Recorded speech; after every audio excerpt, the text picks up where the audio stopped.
আল আদ ইংরেজিতে বলে জাস্টিস, ন্যায় বিচার, সুবিচার, সুশাসন, সব জায়গায় এই জাস্টিস থাকা দরকার। Justice should be prevail in the society. আদল অনেকে না বুঝলেও আদালত শব্দটা বুঝবে না। যেখানে বিচার কার্যের ফয়সালা করা হয়, কোর্ট কাচারি আদালত, এটা তো ভেরি কমন। আদালত যেখানে ন্যায় বিচার হবে, সুশাসন হবে। কিন্তু ভাগ্যের কি নির্মম পরিহাস, ওখান থেকে মিথ্যা সাক্ষী দিয়ে মনমতো রায় দিয়ে দেয়া হয়। এগুলোর পরিবর্তন হওয়ার দরকার আছে না নাই? আদলের বিপরীত হচ্ছে জুলুম। যে সমাজে আদল থাকে না, সেই সমাজে জুলুম মানুষের ঘাড়ে চেপে বসে। জুলুম মানে হচ্ছে বৈষম্য। বৈষম্যের স্থান ইসলামে নাই, অবিচারের স্থান ইসলামে নাই।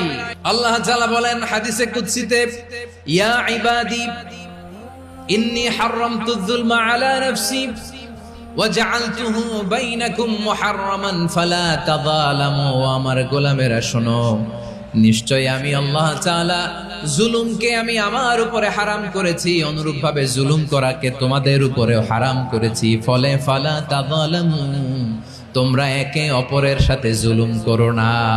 নির্দেশনাটা কার? যে আমি জুলুমকে নিজের জন্য হারাম করেছি এবং তোমাদের জন্য হারাম করেছি। আমরা আর এরকম কোন জুলুম বাংলাদেশে দেখতে চাই না। জোরে বলেন ঠিক কিনা?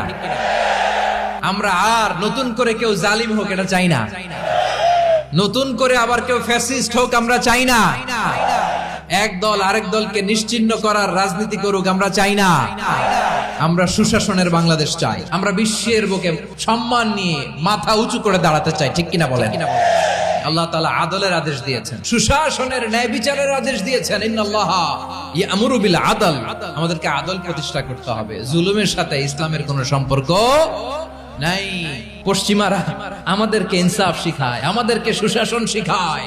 আর ইনসাফ, সুশাসন, ন্যায় বিচার, সুবিচার, জাস্টিস কারে বলে বিশ্বনবীর বায়োগ্রাফি থেকে জেনে নাও।